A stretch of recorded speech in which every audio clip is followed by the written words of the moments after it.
In the opening of this movie, Pay It Forward, you have this reporter. I'm with the press. How long have you guys been here? And he goes into this household disturbance, and this car comes smashing out of this driveway and smashes right into his car. I have like this little cool Mustang. That was my car. And so my car is destroyed, and then all the cops take off, and I'm alone in the rain with a broken car. He's just sitting there. He doesn't have any money. He's totally beside himself. And there's this man standing there. Lost your car? That's a keen observation. I could help you. A guy comes out of nowhere and hands me keys to a Jaguar. It's the Jag. And I think he's like hitting on me or something. I don't know what's going on. You're giving me a brand new Jaguar and you don't want anything? Or I think he wants me to kill his wife. Tempting. Tempting, but no. What a great idea. Pay it forward. Call it generosity between two strangers. It's a simple thought that can go a long way. This sort of starts to take on an idea that it might grow outside of your own neighborhood or your own family. It's a big, no kidding around question to ask. Lots of energy and action. I'm Mr. Simonette. Welcome to the 7th grade. I've always admired teachers a great deal for making a suggestion or being tough on you exactly at a moment when others are being too easy. What if the world is just a big disappointment? Unless you take the things that you don't like about this world and you flip them upside down right on their ass. Don't tell your parents I use that word. And you can start today. This is your assignment. It's essentially a kind of a coda, which is, think of something that you could do that would change the world and then go about trying to put that into action. Trevor McKinney, he meets a teacher who inspires him to do something really incredible. What Haley's character comes up with is really kind of simple, it's sort of a pyramid idea, but one that actually starts to involve other people. That's me, and that's 3 people, and I'm going to help them. Then they do it for 3 other people, then they do it for 3 more. One of the things Haley's character says is it has to be something big, it has to be something that's hard. 3 big favors for 3 people, and then 3 people, those 3 people have to pay it forward to 3 other people. They can't pay it back. They're not allowed to. It's almost like a chain, and you start off with the top with 1 person, eventually you get to millions and millions, eventually billions of people all helping each other. What did you tell my son to make him bring a homeless man into my house? Helen, you'll enter this. Let's get Jim right in there. A lot of energy, Jim. And action! Hey! I know somebody. Please don't shoot.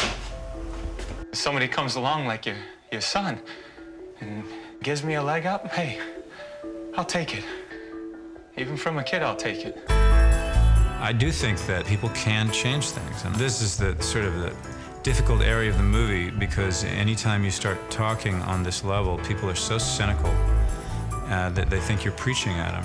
And I sort of thought, well, if we could watch the sentimentality of a picture like this as much as possible, we might be able to get that idea out and not be too do-gooder about it. What made this story interesting to me was that it took on an idea that is as filled with love as this one. I've done the math of Pay It Forward, and it's a pretty neat idea. So you'll, flunk us if we don't change the world. You might just squeak by with a C. And action! Oh my God! Go, here. Thank you. Thank you so much. Okay, go. Lock both locks. I will. I love you. Love you too, Mom. 2 major reasons I really wanted to pursue it was Haley was in it, and he was the first person cast. I had just seen Sixth Sense recently before that, and I thought, well, if anybody can hold this movie together, it has to be someone with that kind of spirit. I'd also heard around from the actors on that movie and just in general that this was quite a unique young man. He was 12 years old. Why are you so chicken? Trevor, I'm not chicken. Something's gonna happen, then it'll be too late. What's gonna happen? do you mean? Well, if this kid can't change the world, I don't know who can, you know? And then when Helen Hunt joined us, for me, this was a perfect situation to dive into. I play Trevor McKinney. He lives in a rough section of Las Vegas with, it's not so great of a school. He's home alone a lot. His father's gone. You know, his life is not so easy. His life needs some hope. Bad people around a lot, and his mom's a drunk. He's got a mother who has 2 jobs. She works as a change girl and a cocktail waitress. I was moved by the story, and I enjoyed that this was not a character I had seen before, and I saw sort of little beginnings that I was interested in just taking a little farther even than what was on the page. That was actually the creative part of it for me. Listen. You're welcome. Give me a shot. No, really, you don't have to. God damn, I want to thank you. When I read the script, I thought Kevin Spacey. The character is a burn victim, and he's also a teacher, a giver. His character is someone who has a very hard time expressing his personal side. I don't care about your burns, Eugene, if that's even what they are. Is that what they are? A story about 2 people that are quite damaged. It's not about you. Yes, it is. Something's been offered to you here, and you don't want it. Maybe you're scared to get rejected. Well, I can't reject you. You're too quick for me. Circumstances that are as dark as what Kevin's character has been through. Don't tell me how sorry you are for me! And what my character is going through. I have a problem. I have a really bad problem. I gotta stop. If you can be with me on this, if you can think it's possible that I can do it, then I think maybe I can. It is the character that Haley plays and Helen that really draws Eugene out of what for him has been 20 years of inability to get beyond his own face. This is a love story more than anything else, and the architect of this little love story is Haley. You have to start out as a character who's been sort of beaten down, and then this teacher comes into their life and sort of opens him up to what he can do.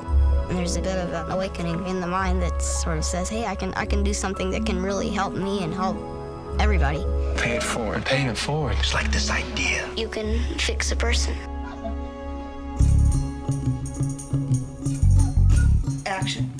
Trevor thinks that he can help 2 people at once. He can do 2 of his pay it forwards by helping Eugene and Arlene by setting them up together.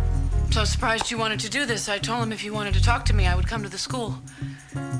Mrs. McKinney, I didn't ask to see you. But Trevor said you did. Yeah, and he gave me a note from you. So there are these parallel stories that are happening. Do you want to come in and stay? This is complicated. It's supposed to be something hard. Storylines are going on at similar times with a character that JEANMARIE plays, who's a journalist who sort of uncovers this pay-it-forward idea. He just said, pay it forward. 3 big favors for 3 other people. That's it. This is like a pass it on thing? Wait a minute, you and this low life are in a chain of do-gooders, some kind of Mother Teresa conga line? That's a little new agey for you, huh? Tibetan? What are you, in a cult? I am Helen's husband, and I'm Trevor's dad.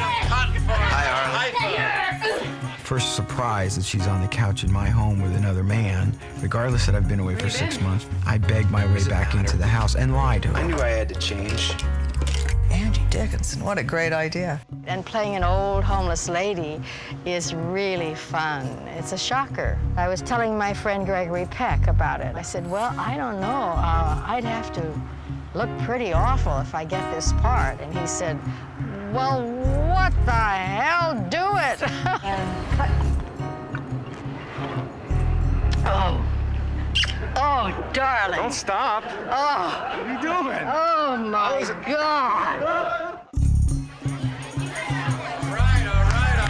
right. A little articulation, please. Yes. I think it's a good idea. Sean? It's stupid.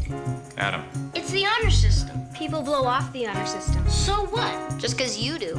And action. How about it's possible? The realm of possibility exists in each of you. I ran into a young lady the other day who had been to some early advanced screening, and she was very complimentary about the film, and she said in there, we were in a screening and there were all these, you know, tough guys in the front row who were like pretending they got something in their eye and they were really affected by the movie, and then she kind of put her head down and she said, and I already paid it forward. And I said, what? She said, I already paid it forward. And I said, you did? She goes, yeah, I paid it forward, and it was really hard. I said, well, good, that was kind of the idea. Pay it forward, the movement, it's reached LA, Mrs. McKinney. Come on, the movement? Any moment that you open your heart to somebody, then the idea works. And the moment you shut your heart down in some way, then it dies. It's that fragile a thing. And that's why I paid forward in all those places. Because my mom. Because she was so brave. It's a nice thought of people being able to do this. I mean, if everybody takes and does their part, I mean, the world will be helped. If everybody did pay it forward, my God, maybe things would be a little different. I don't know, I think some people are too scared or something. I think things can be different. I'm not going to sit here and say it would work in real life, but I'll sit here and say, why not try it? But I guess it's hard for some people who are so used to things the way they are, even if they're bad, to change. And they kind of give up. When they do, everybody kind of lose. The film sort of puts that idea out there a little bit, and how people will respond to it, it will be up to them. I don't want to be one of those people he's talking about. And I've become one. It's going to be different for every person. You know, people have different reactions to things. Sometimes it's enough if you just take care of your own family. I don't want to spend another second of wasted air. Please don't let me stay trapped in here forever. I won't. The hope is when you read a screenplay, for whatever reason that it affects you, that you're going to be able to effectively make a film where an audience is going to be able to have the same feeling you had when you first read it. That's the hope. I mean, it's a huge prospect, but with Pay It Forward, it's not so impossible. Would you do it? Because I can say yes or no, but it doesn't matter, because if you won't do it, then it doesn't, then I don't know either. I'm trying to figure out what to do. Yeah, that's a good question.